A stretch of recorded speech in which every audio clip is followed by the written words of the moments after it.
Okay, so most of you know everything you're supposed to know about Tony because we presented him. You received emails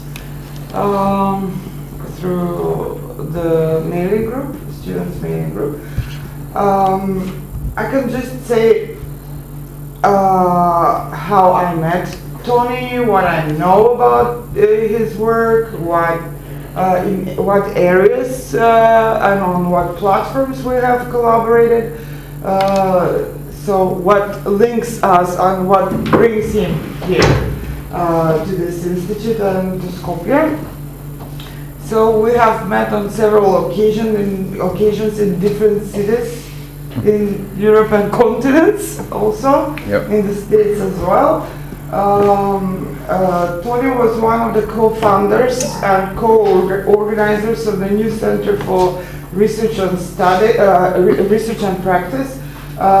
This is where we started collaborating.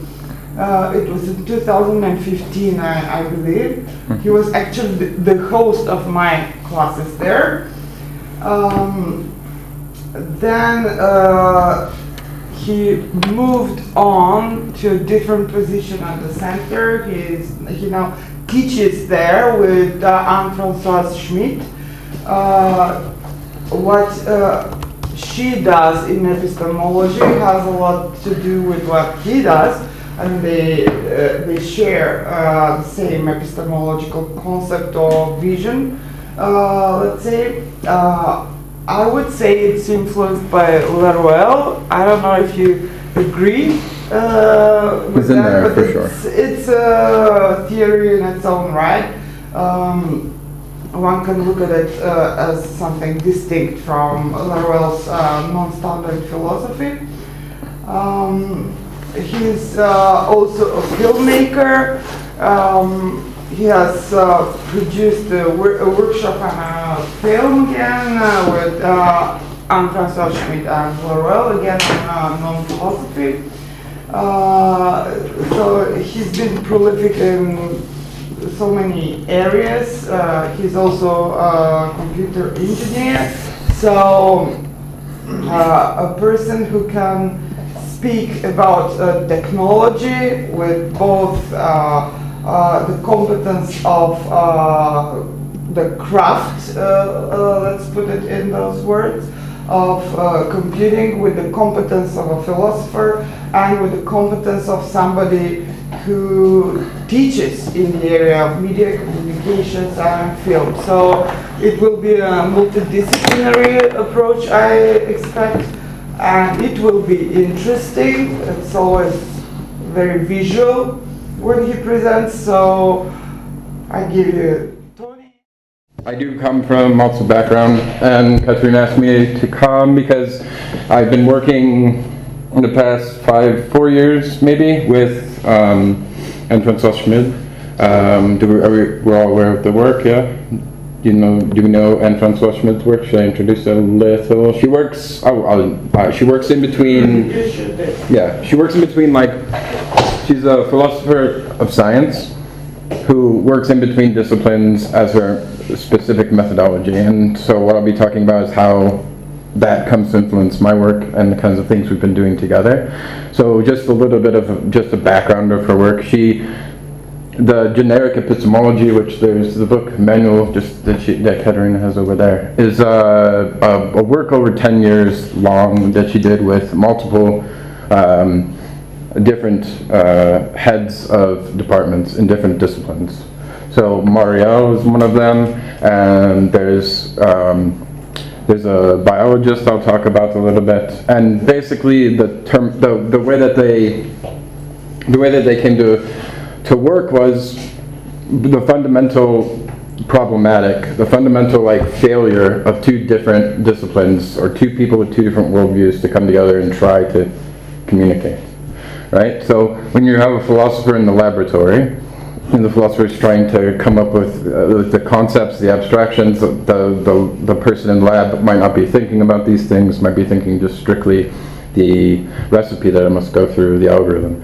But the force between them two having to come to terms and talk then what they would have to do is end up inventing an entirely different discourse between the two of them. So this became really interesting to Anne, and a lot of the work stems from the simplest idea, which is like the fact that that there's a fundamental problem that she reads into philosophy, and it comes down to the same thing between disciplines, that the people that we speak to each other, but we can never actually completely converse. Or if we compare this to how she considers objects, what is an object today, like a contemporary object? How do we investigate an object of study? How does a scientist understand an object in order to then produce new work or to see something different, right? So there's the entire course of history, we have different forms of what is the dominant form of thinking about objects. Like you have an analytic tradition, right?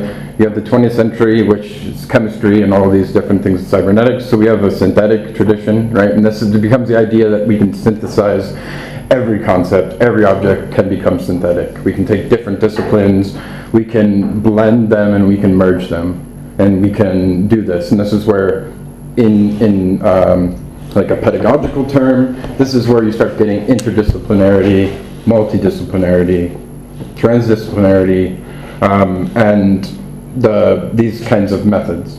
And what Anne's trying to do is she's trying to show that these things are no longer available to use as a 20th century method.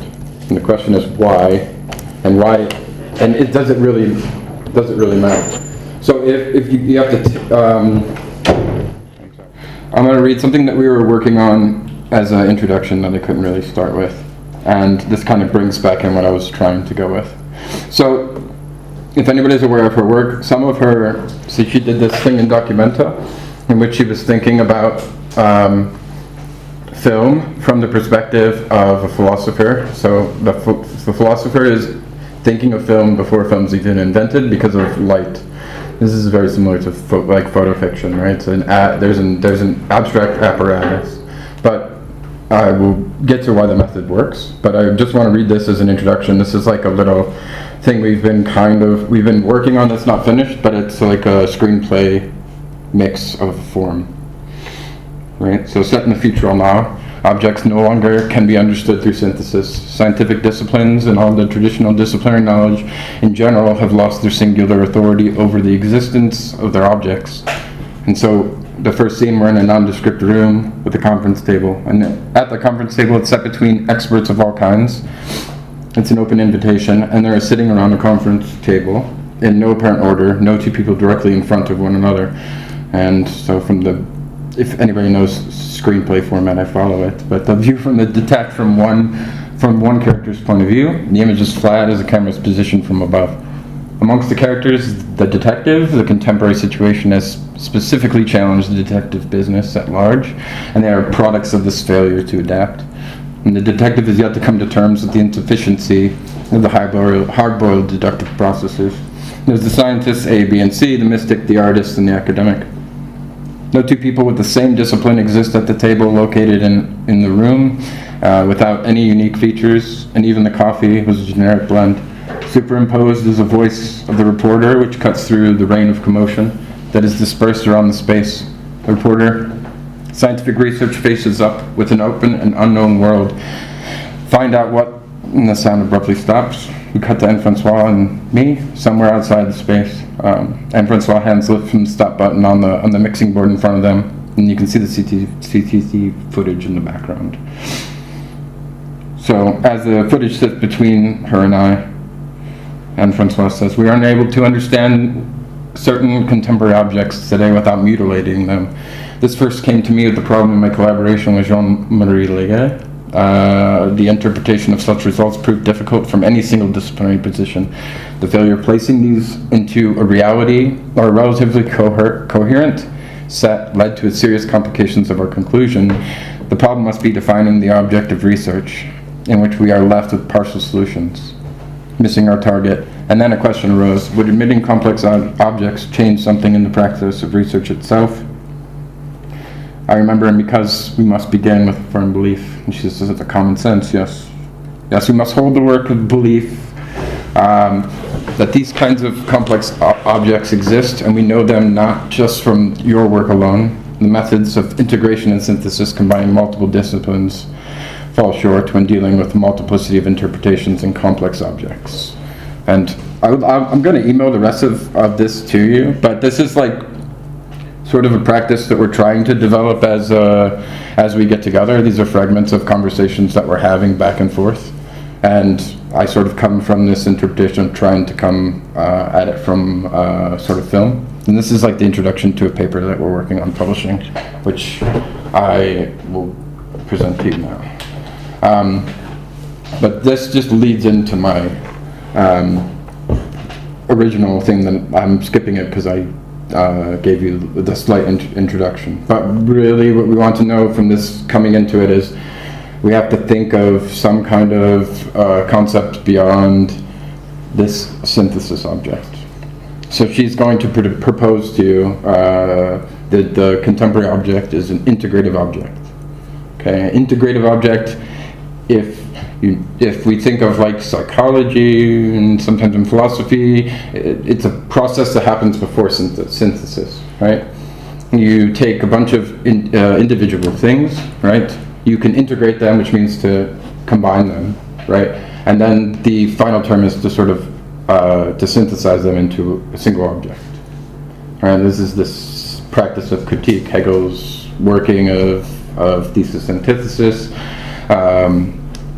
This is still much to today the way that we are working, right? Can I ask you a question now? Yeah, sure. Anytime interrupted. If you want me to make a better, I'm not giving like a process of integration always result into a synthesis? Is the final outcome always a synthesis? This is the process that has been this is the process that is assumed in when you can look back in like methodologies of the 21st century as usually, and this is what they're trying, or 20th century is what they're trying to do is to take a complex object and to create a model around that object or synthesize something around it, right? And with computation and a lot of synthetic intelligences, like this is the constant time. But what Anne's going to propose is the underdetermination of this by going back to the process of integration is the way.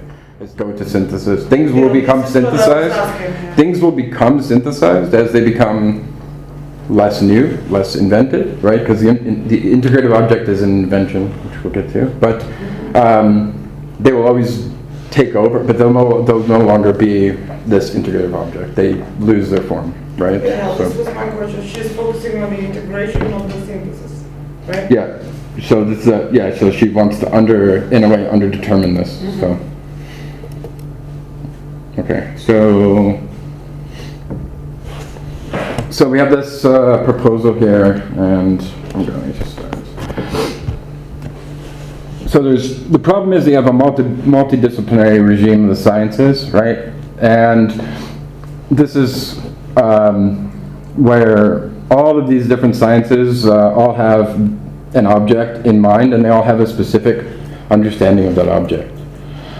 She gives the example of GMO fish, genetically modified fish. And this object cannot really, the way they argue it, is the object cannot really be given to any specific discipline. Because no longer is the fish a strictly biological object.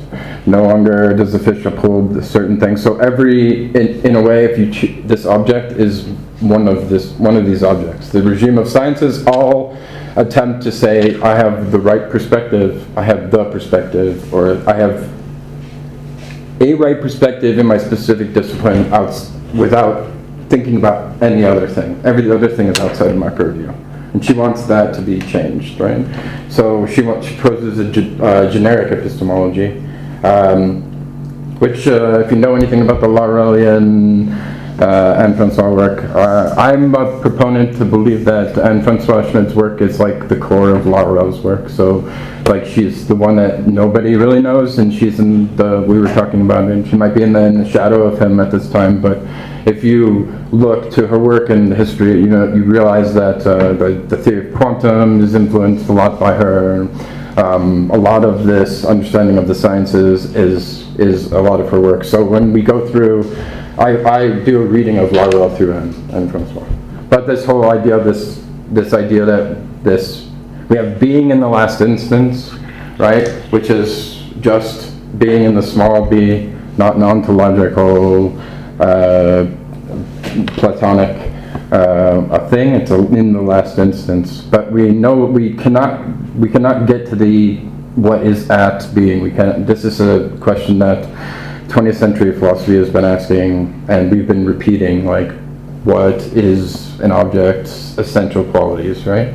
And Kant's critique is that we can never know what is in itself.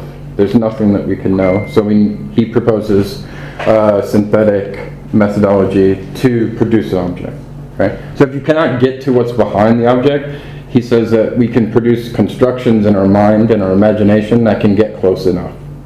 And we're going to take that position as an assumption a lot. Is the real you cannot touch the real. The real is nothing that you can ever get to. It's always beyond. It's always beyond. But there are more practical ways of negotiating with the real than taking it one step removed. To say that, it means if you cannot see the real, then we can simulate it, we can represent it in signs, we can do all these things. But they want to present this practice that you could, that's experimental, that you can actually experiment with this sort of, I don't know how to visualize it, but you can experiment through, it comes back in the next instance as the last, and there's an experimental method to being able to produce knowledge further and further. And while you're doing this, really, you're moving the horizon back of the real, like you're continually encroaching upon it, right? So in theirs, it's always that what we know, what we can know, the epistemological aspects are always kind of are over being in this concept. So, sorry, we were doing it, but some of these. So if we have multiple, this is supposed to be an obvious, easy one, but I'm going to do it here. Okay, so multiplicity of the movie. And we have the multiplicity of the right of philosophies. This is the number. Okay, this is the number one hypothesis of where Anne Françoise' work will start. And you'll have these two properties of generosity and of non-exclusion. So, in this idea, we have like a very Deleuzian sort of perspective in that you have a multiplicity or a large, complex number of connections and relationships between philosophies, right? And the normal way in which Katharina studied, and the normal way you would study is you'd go back to the ancients and you would have an entire genealogy, you would have to know the invention of the concepts, right?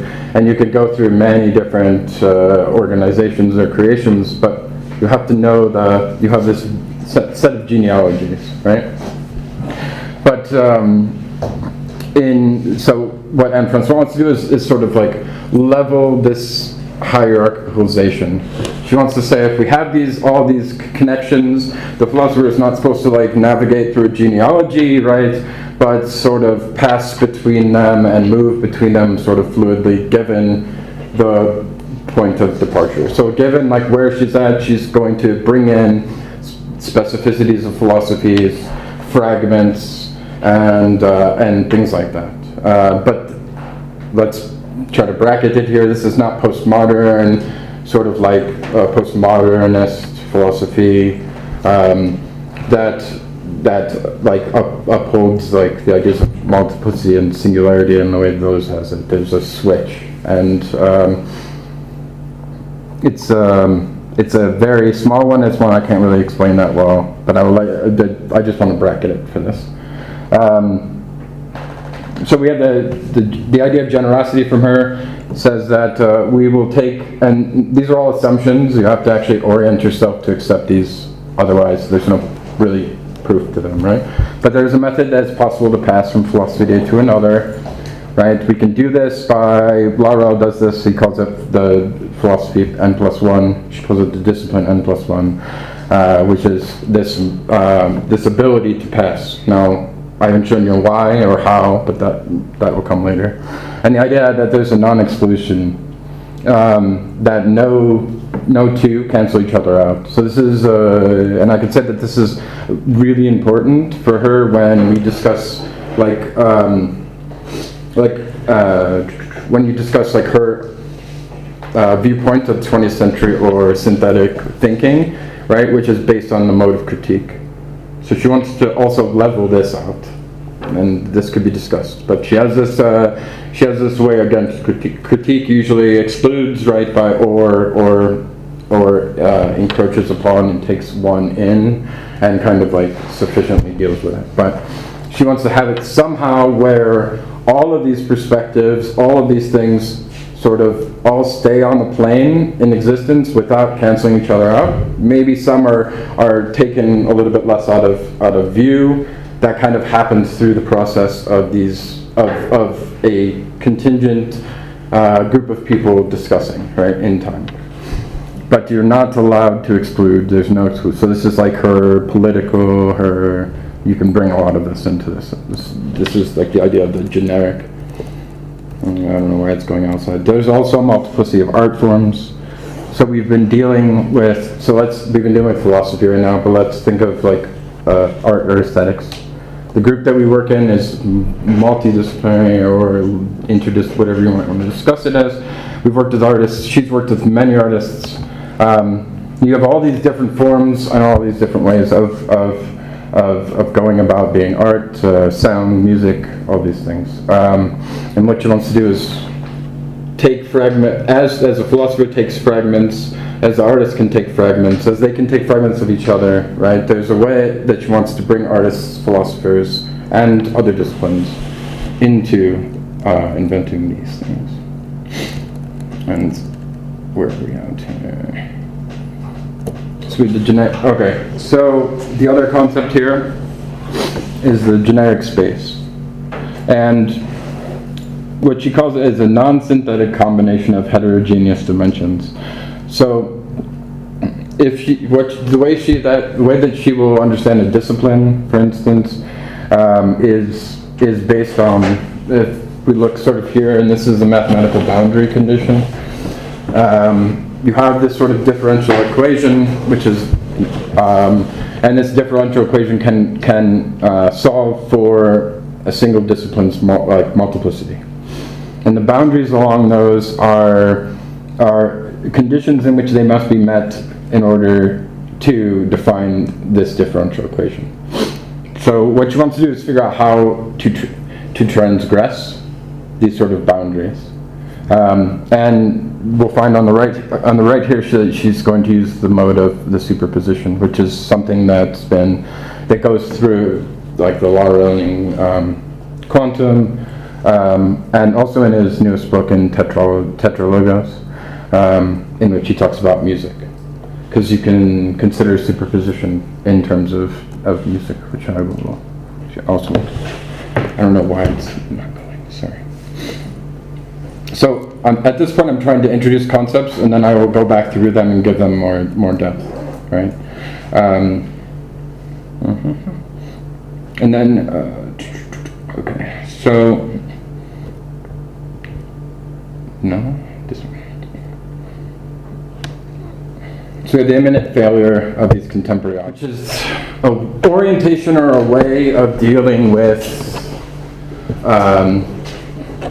these positions, and we call it the delta no, or her poetic language is it's a subtle reign of saying no. It's a yes with the no.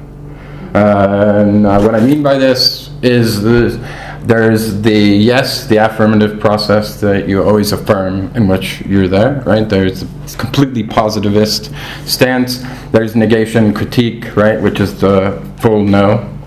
right? But somewhere in the middle, we're trying to find this small yes, small no version. So something that can transgress, but also integrate, right? So what she says is that we have these three problematics: multiplicity of objects, genericity, and knowledge. And I'm going to just bring up the knowledge one so I can talk about it. Sorry.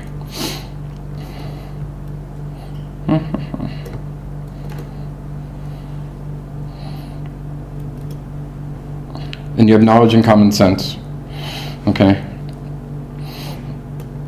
Everybody pretty aware of what I mean by the difference between knowledge and common sense, right? Okay.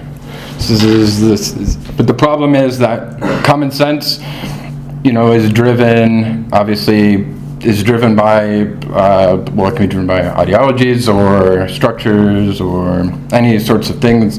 And it's also something that's relative, like who defines what common sense is, right?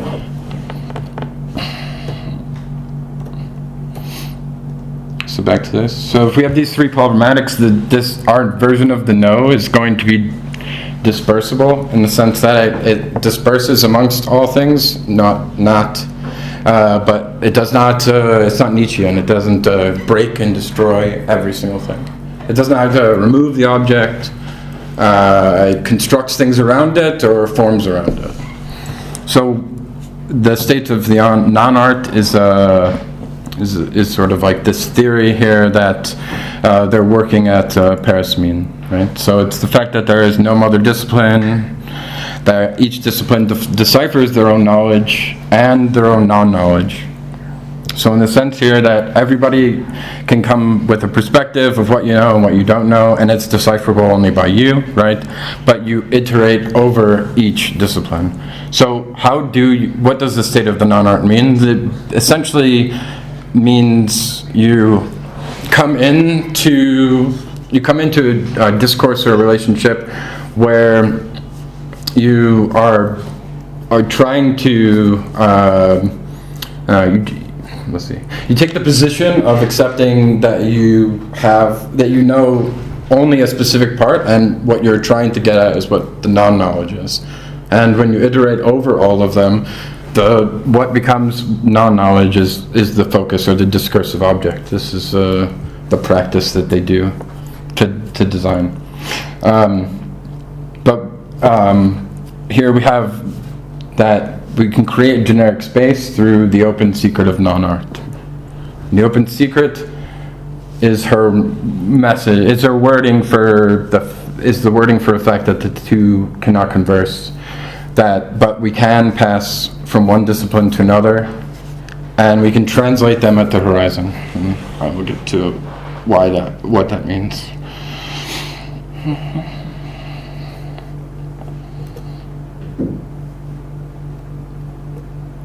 So now I want to introduce integrative objects here on the right. Right, on the left is all of these ideas from Kant, right? The idea of the synthesis and how synthesis works.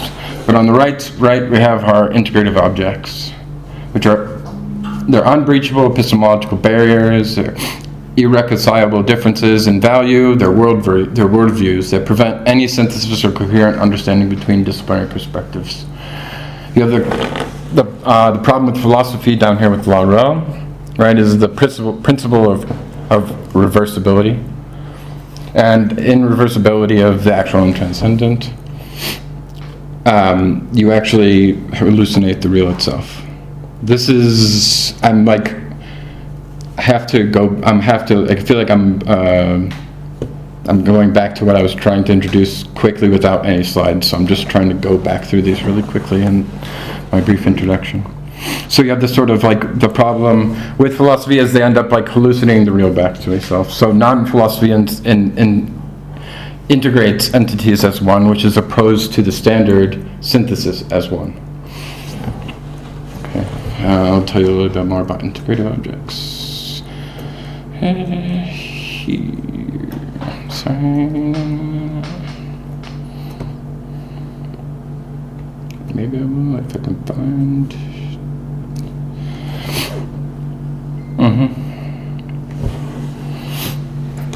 Okay. Okay, and then, so she proposes this concept of integrative object, which I finally now I'm kind of caught up to what I gave you in that really brief introduction while I was following. So, what is a sort of integrative object, and how do you create an integrative object? And let me bracket it by saying that the object is technically we have to understand the object in the way that Lareau understands it in the use of the quantum. So if we understand quantum theory, or we understand parts of quantum theory, right? You know that there are no such thing as objects in the discourse of quantum, right? Because there are purely states and operators, and that's the only way that works in the quantum world. The quantum world does not exist with any standard object. This happens in the superposition of the cat, right? The fact that the cat is dead and alive at the same exact time. So there's no sort of construction. So we have to go by ways of operators, and so the integrative object itself is a loosely connected practice of running through operators in a methodological way. And it was very difficult for me to sort of understand why she takes it this way. I'll try to explain the types of operators that we discuss. Okay, so operator.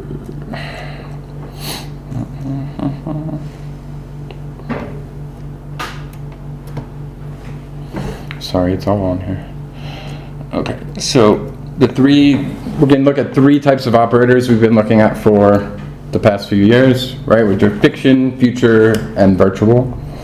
These are no longer, we can't think of these things, so because we can't think of them as an object, right? What is a fiction when it's not a sort of narrative? This is what she wants to say. Fiction is not narrative.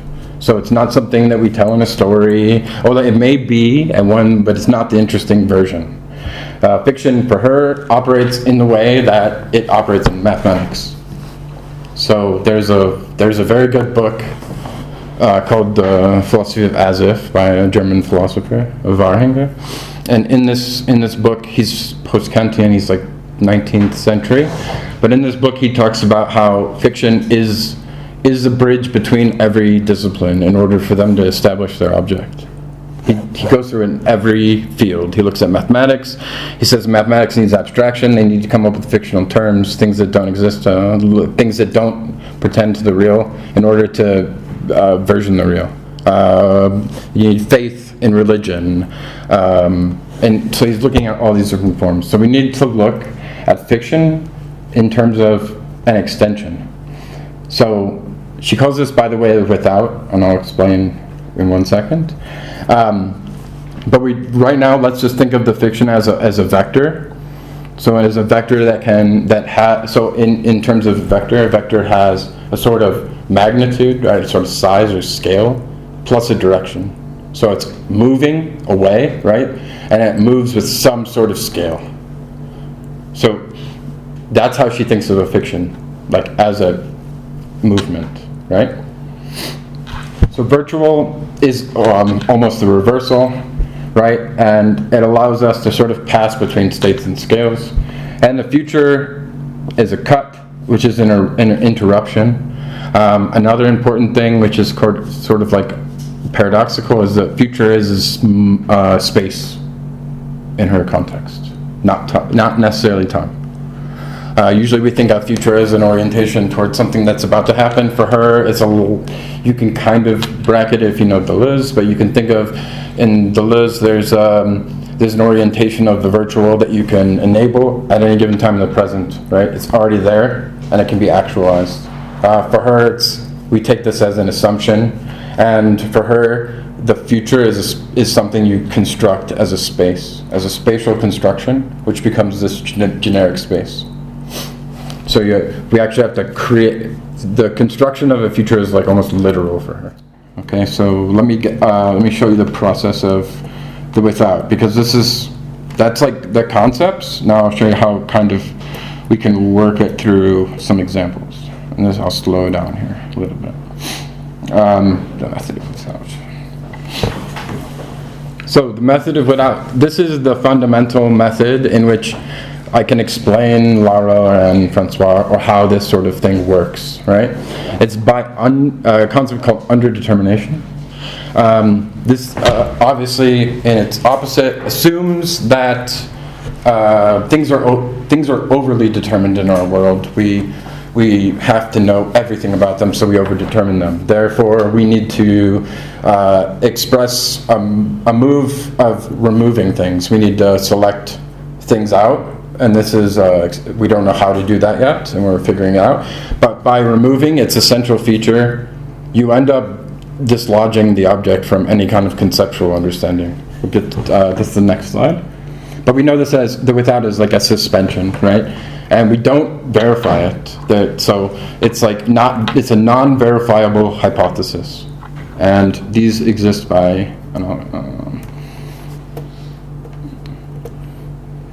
this works in my Mac app. I can do all this, but I can't do it here, so I apologize. But there is there. Okay, so what we've been doing is thinking about this. We have an object on the side here, X, and we need to consider that without its positive terminologies, right? What overdetermines the object? And on the right here, we sort of think of what can be its essential figure, right? And we're going to delete one by hypothesis in order to then think about it. And these are just examples. There are many different ones, and there are many different essential ones. But like, think about what the object of capitalism is without exchange value or monetary value or money. If you have to rethink capitalism without its core essential figure, what is capitalism? No longer is capitalism, right? It's something else that needs to be constructed. What is mysticism without Godhead? This is Laurelian contemporary mysticism at its heart, right? How do you think of this mystical experience without thinking about something that's outside of the external world or something of a God? How do you bring that down? He calls this the humanity. How do you think of flow without rhythm, space without logical structure, knowledge without truth, philosophy without transcendental, the photo without the camera? This is photo fiction. And then on the bottom here we have the ones that I think are of interest to me right now. Like, how do you think the future without the promise? The future without a sort of scenario? How do you think the world without natural laws? How do you think aesthetics without sensation, objects without senses, of course? I mean, does this sort of make sense right now at this point? Yeah. And it's very like practical, I think. It's very easy to understand. But when you have to come back in and revision these things, it becomes extremely difficult. One time we tried, what is virtual reality without vision? These questions are impossible questions, but when you have to try to take them from your position, it's a methodology that becomes interesting in ways. So this is the way we've been thinking about the future differently, or thinking about objects differently. It's through this practice, right? That's why we take away the synthesis. And sorry, that's not mine. Sorry. Did that? So fiction is where.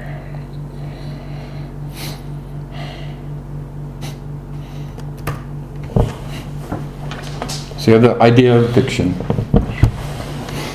So classical self-modeling in philosophy is the normal way to sort of do fiction, is sort of how philosophers do fiction, or thought experiments, what you might want to think of them, right? But she wants to add that there's the interesting thing in philosophy specifically, you can find, this is all French examples, but of how philosophers were able to kind of move past their given moment. So Deleuze uses esoteric calculus. This is outside of philosophy, and he tries to approach calculus as a position it's outside of. And when it comes in, he produces a new term of difference and repetition through understanding esoteric calculus, right? Which is like historically critiquing Kant, so he's using it, but this move works for him. Derrida looks at language to the natural sciences, right? Or Saussure does the opposite. He's a natural scientist, looks at language. Laruelle uses quantum. Badiou uses mathematics. It's like you cannot think without this point. There has to be something outside of the purview that when it comes back, right, it affects and changes. This is why, as we'll get to, fiction and invention are one and the same for her. So if it's an operator, this means it's a bridge, right, from one point of the real to another point. So it's always a vector state. And also, we need a multiplicity of these fictions, not just one. No one fiction, no one imagination, no one thing can happen, because then the object that we're just studying becomes fixed. Once it becomes fixed, this is what I mean, it no longer is integrative object. It becomes in itself another standard object. So some way these fictions, what they help us do is they help us continually, she calls it zigzagging, right? It helps us continually zigzag through the world, and you only pick up on what is practically useful, and you take what that is, right? No thing already automatically knows what it's about to do. It kind of experimentally goes. Lots of failures, but when you do it, you're picking what's good. That goes into the next, and you can kind of construct these sort of ways. Right, and it's not giving you an all-inclusive understanding of the world, which is like the normal, like, transcendental sort of philosophy that says, like, we have this equation to understand everything, we can then put it in, we can pinpoint everything. This is like a navigational, orientational way of dealing with what is given to us now. So we build this non-knowledge, and we can take into consideration this sort of other forms, right, without refusing theirs. That's why non-knowledge is like a methodological importance, right? When we're talking about this, a lot of these things I'm giving you are assumptions that you must take to practice this thing. It's a practice. You can obviously diverge, but in order to get in, there's a certain orientation, right? And I mentioned that fiction here is in her way a lot like philosophy, is a lot like invention. She sees these two things as different, as one and the same. So for her, invention in philosophy is a new style. It has the idea of the future embedded in it, right? Because it's the invention of the new. And it goes from impossible concept to integrative object. For her, that's what an invention is. And I will argue a lot of my work is dealing with this, thinking of the pre-logical or the hypothesis without verification. Or sort of like, how does this practice happen? How can you produce something that's logically structured, however open enough? And this, there are many different ways of going about it. For me, abduction is them. And you'll get this idea that she calls it a superposition of voice, right? You take what's a priori and empirical, and you can place them in superposition. Means you can overlay them at different fragments in order to produce a new voice in philosophy. The external, all these different fragments sort of can layer on top of each other, right? And this comes from, if anybody is aware of Laruelle's obsession, right? As Laruelle claims in his, and he claims it in Tetralogos too, is that he's always wanted to be a composer and has never been. He's obsessed. I've been staying with them for the past week and a half, 2 weeks, and it's only operas all the time. And music is like the number one love of his. But he knows truly he's a philosopher. He's never dealt with, he can't write like a musician, right? But Bach is very influential in this idea of superposition, because Bach, in the musical terms, this is one of the 15 inventions, he calls them inventions, which are superpositions of note. So they actually are tonal qualities, right, that physically overlay. So this metaphor helps to think about how to take difference and kind of put them into harmony.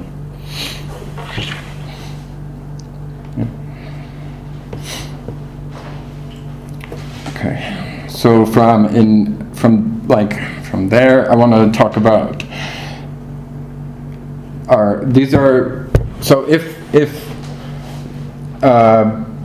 sort of where we left off, and Francois and I in our work, is sort of at this idea that we've worked through methodologies in defining how we deal with fiction and how we deal with the future, maybe as a space. That's sort of like still in the works.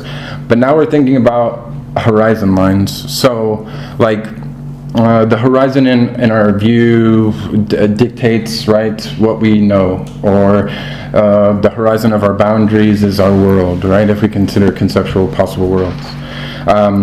So the idea is, the reason why I do this impossible, right, is because the possible and the impossible is a relative concept.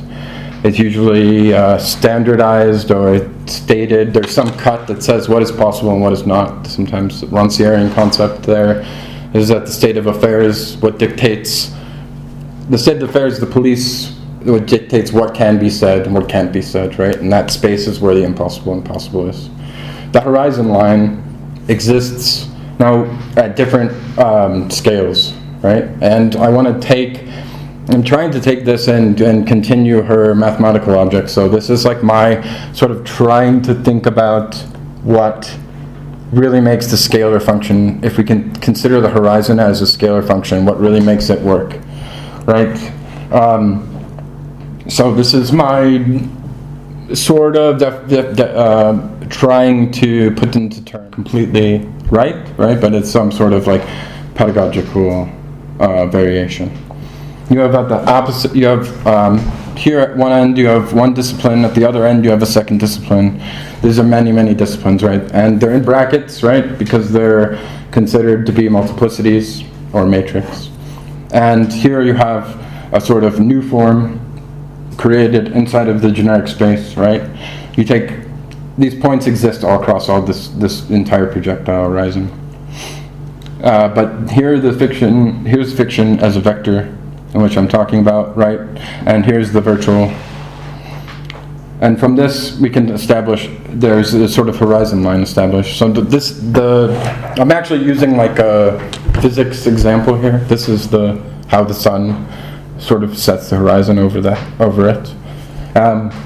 But we can think of this at two scales, right? We can think of the horizon at sort of a macro scale, way beyond what we can think, and we are in that place right now, right? But we can also think of it as a local space, right? As the horizon is a boundary space of our grouping of knowledge, of our creation of where we are. And here I'm trying to describe like what really, there's not one singular line, right? These are multiple parallel sort of planes, right? And what we can do is by creating here a cut in the continuity, right? We can create new sort of planes of thinking and new lines. So for her in diagrammatic thought, this is quoting from Katharina's work, right? The cut of the real, right? Which I already showed that one to most everybody here. But yeah, so the future is the cut of the real.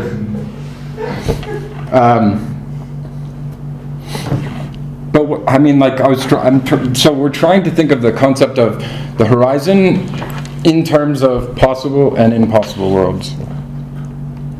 And why am I sort of trying to think of it this way?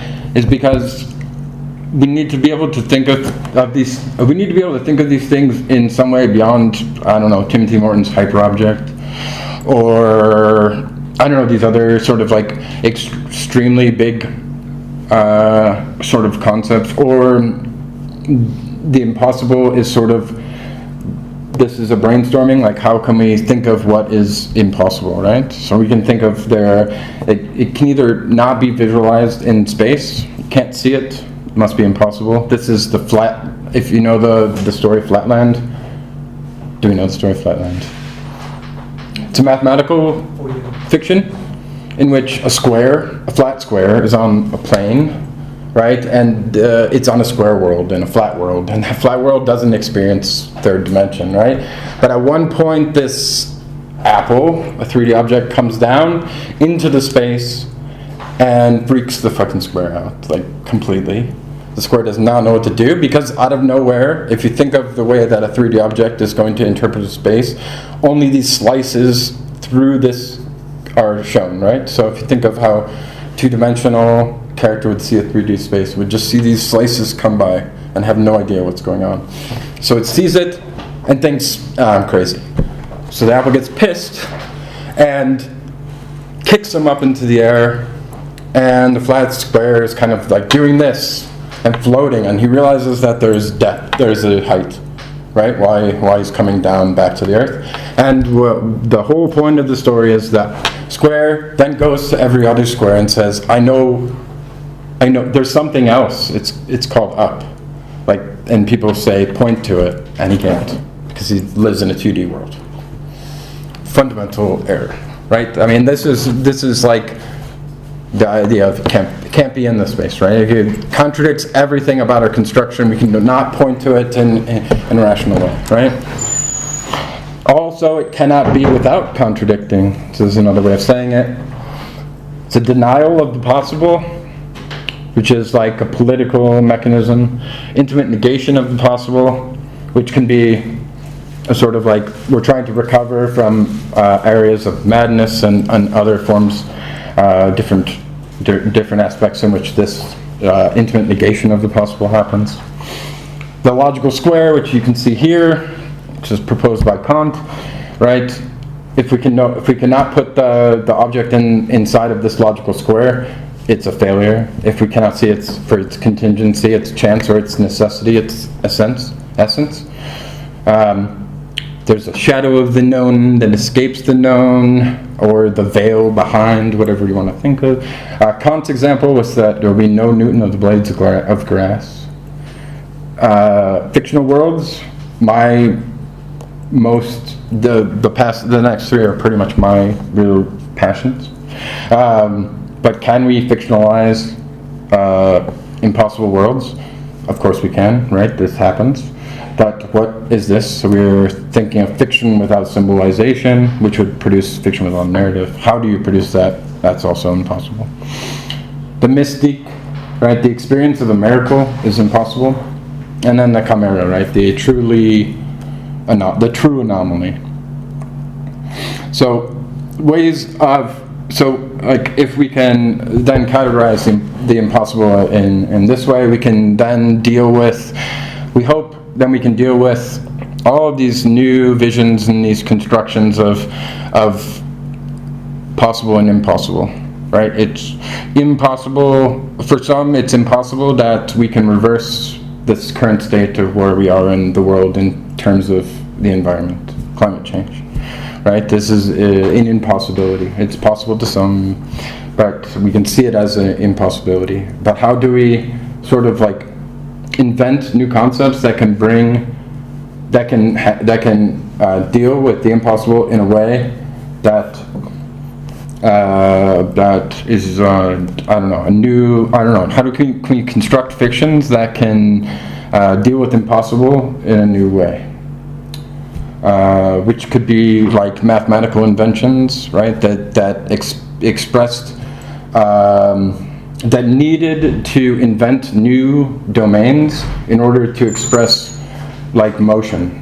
Like there is a Laplacian domain that does not exist. It's an abstraction. It's an abstract space that you can actually use real empirical data, compute inside of an abstract world that does not, and come back and control, has a control surface, right?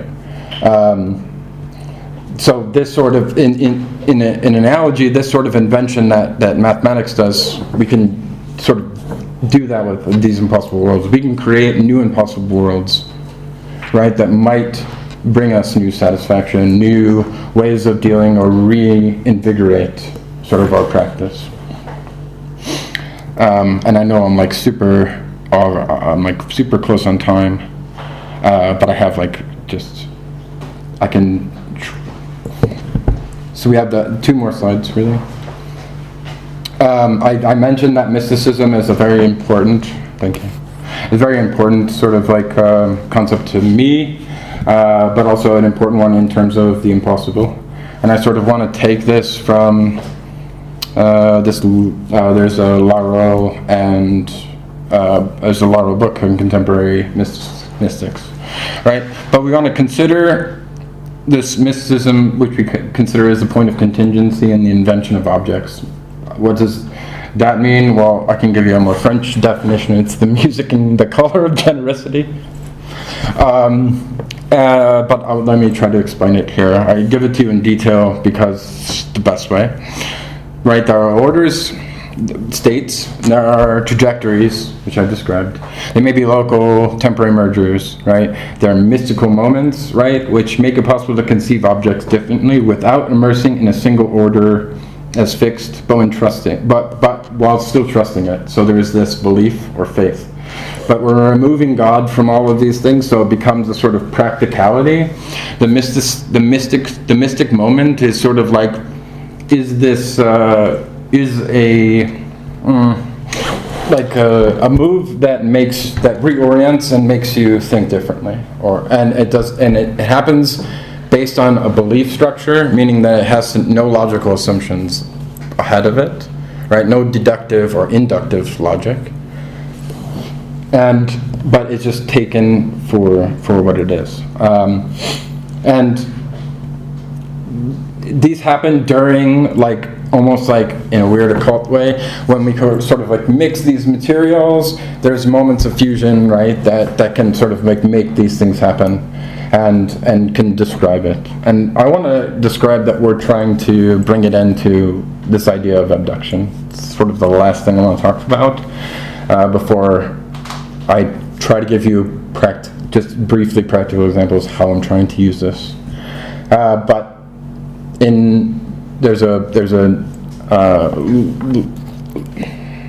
he's a scientist, a semiotician, a logics analyst, a crazy man who wrote way too much, Charles Peirce, and he's mostly interested in this idea of why mathematicians can present a model with given assumptions without then giving the logic of those assumptions. Like, what is the thing that grounds the assumptions?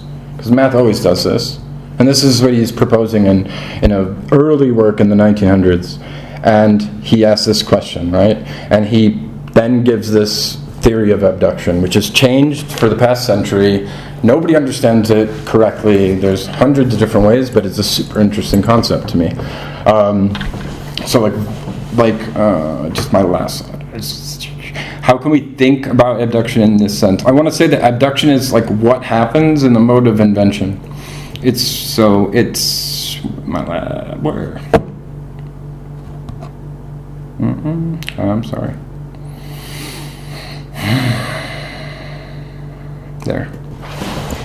Right. You have already. You have a deductive process. We know what deductive process is in logic, right? It's normally what we thought of with what Sherlock Holmes was. Sherlock Holmes was able to like pick clues in the world and then deduce back, right, from those empirical evidence the cause of such a thing, right? We can also induce it, right? But let me say that abduction is the one that we care about, right? Abduction is literally being abducted by a thing, and he describes this in different ways. There's like different scales of how to use it. In a commonsensical way, it's like being oriented in the world, like not knowing the map, but somehow guessing the right way, having a feeling about something that just orients you, right, in that way. And so for him, the ground, right, that grounds hypothesis making. So in order to produce something new, to ground hypothesis, you must use inductive logic. You must use inductive reasoning. And it has like a whole methodology behind it. And you have to, it's something that pulls you out of your habit. You encounter an anomaly, you encounter a surprising fact, right? But what it is you're able to abduct the information, through like a it's based on like a faithful or feeling or an affect. It's only after an abductive hypothesis is made that it can then be proven through deduction and induction.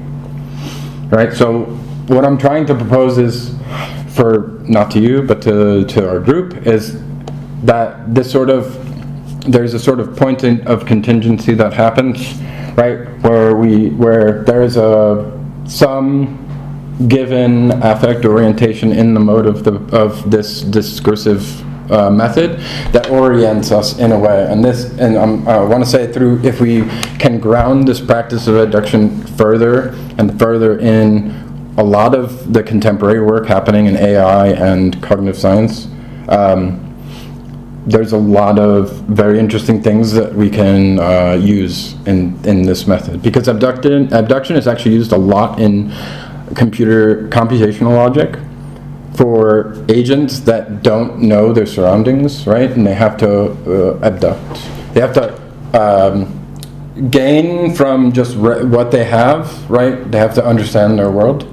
So a lot of abductive processes happen inside of that, also in like the selection of algorithms. This is also an abductive process, but also, one thing that really is, I think, interesting to me, which I have yet to push, I have somewhat to push, but not completely, is that we might be able to think of, there's an Italian named Magnini, and he's doing work in abduction and cognitive logic. Okay, and what he's wondering is, we have models, and we use models, right, in order to orient ourselves in the world, in order to understand our world, right? But then, what about having a model and manipulating that model? What is that process, right? And he says he relates this to abduction, and that the actual manipulation of the model, the process of this, is you have to actually you have to engage the object in order for this process to sort of happen. So, what I'm trying to think in this terms, right, is but did I even put it in here? I know I'm over around time, I'm sorry. Last thought, I swear. What I'm trying to think of is a few different things. So she mentioned that I have a lot of different, I in myself have these multiple disciplines kind of converging. And I'm trying to think of how these sort of things can work, and how can we think of this obsession with planetarity, the planetary concept, which is like coming a lot from many rationalists, with this newfound it's a newfound idea of globalization, right? But they're using the planetary maybe as a mode of sidestepping globalization, but to think large. How do we think planetary knowledge? Laurel uses the concept of universal knowledge. But I think by abducting these fictions or creating these fictions, right, we have, this is one, it's an important thing, because we have to create new ways of experiencing the concept, right? Otherwise, planetarity will just become globalization once again. So that's one of the things that's very important for me with this method. The other one is thinking in trying to use the things I know in AI. So if we can simulate the world in an augmented way, depending on what that simulation is, we can now think of simulation not in like Baudrillard's concept, where simulation is like this all-encompassing, obsessive, removed, but these are miniature tools that we can manipulate. So we can use these new machine learning algorithms that are basically hallucinating worlds to learn new things. This is the theory. This is my one theory. So I'm trying to actually practice this mode of producing external knowledge, fictioning, and integrating, all within the agents that I'm building in my world. And my world, or in the world, which is this whatever simulation I'm using. So the example that I can show is text worlds.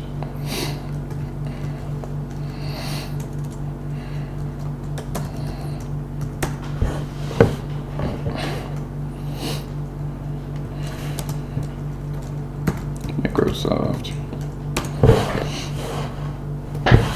So this is one thing I've been working on a lot, is this idea of text worlds, which, you know, Microsoft just gave a nice engine for it. But so you know what the interactive fiction games are of the 80s and the 90s? They're like the choose your own adventure games. They trained an agent, or they basically have an engine that can read all versions, and they trained these agents on every game made, and they can, and these agents without, because they're quote unquote reinforcement learning agents, that means that they have very limited knowledge, and they are constantly built on you have to set a condition, right, that tests and gives you positive or negative feedback. And there is like a scale of how you can confine them. But these agents essentially have extremely limited knowledge.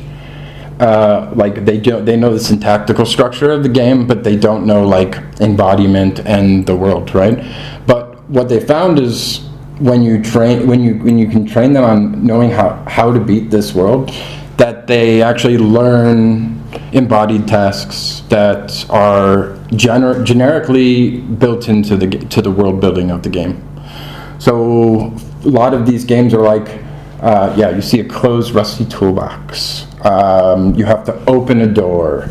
They're like the simplest problem for right now what they're saying is when we truly have a artificial general intelligence, which is like the closest to humans, it will be an agent that can walk into a house, find coffee in the cupboard, find something to make the coffee, but has never once been given that task, right? It assumes it from it, and it just does it, right? And that's like what humans do, right? We just have a desire to do it, and we do it. This is actually one way of getting close to modeling really embodied worlds. But you can also model extremely impossible worlds, which is what I did, and that's my last thing. But PodCop, is that concept known here? It's a Russian word, and also used in some other places, but it means undermining, but specifically in the Russian context it means, yeah. So in the real context, it means digging under the wall in order to blow the other side up. Yeah, so I like this concept. Just write it with T instead of D. Okay. Yeah. So it was This is the project I worked on at Strelka last year, and it is using this text worlds. It uses the text worlds structure as its world building system, right? And what it does is it's very layered, and I wasn't able to really get it across to many people, so it will fail with you guys too. But if you has this world, and so at one level it's generating choose your own adventure worlds that you play on Telegram, and you can just continually play them. You can continually answer them. It just makes these text worlds over and over and over again.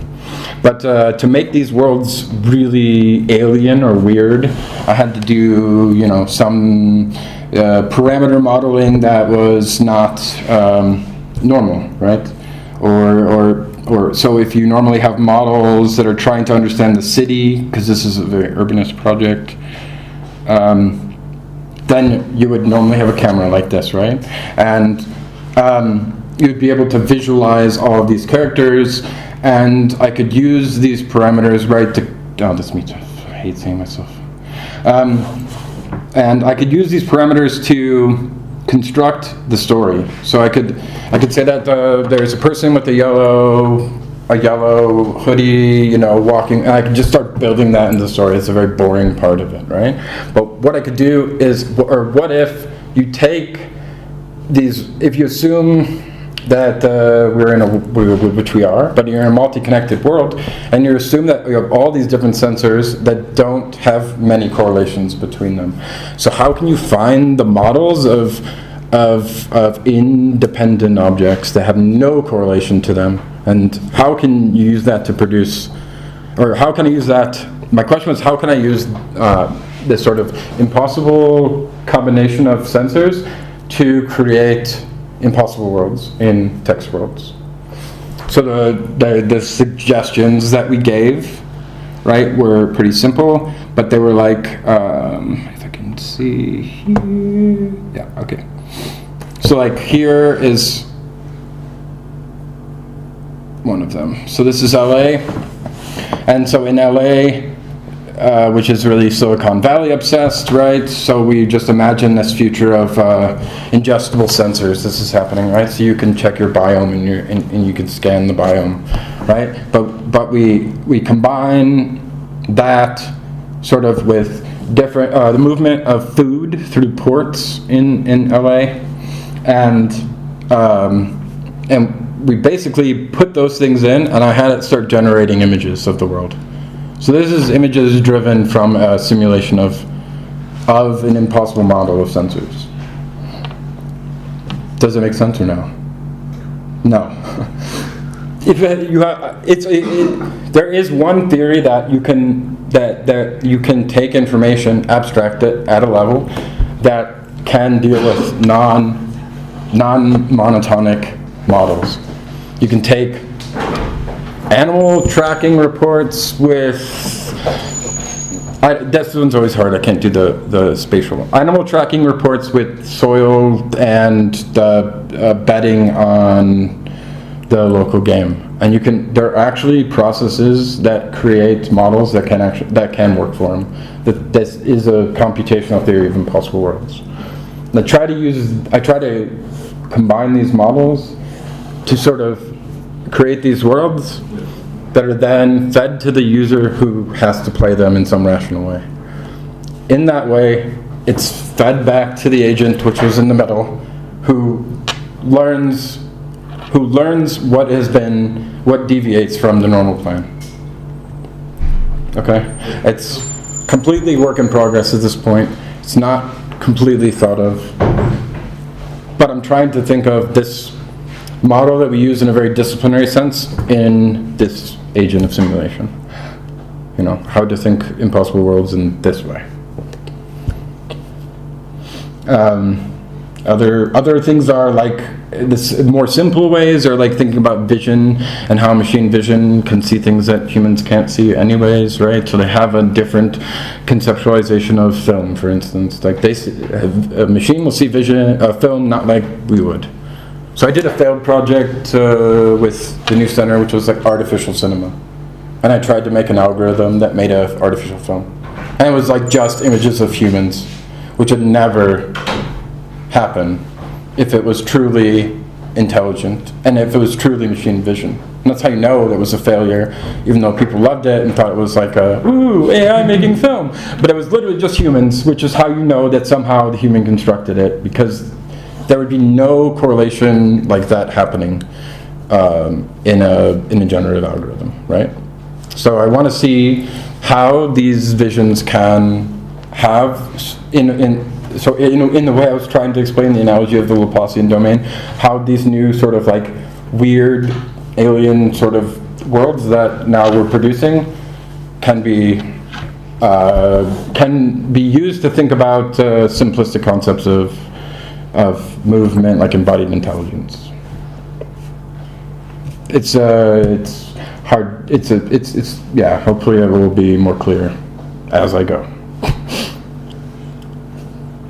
That's a lot, but this is what I've been sort of working on, and a lot of it deals with this. Yeah, a lot of it is very pedagogical and systematic, and So thank you for listening and sitting through it very patiently. I appreciate it. And thanks for all coming.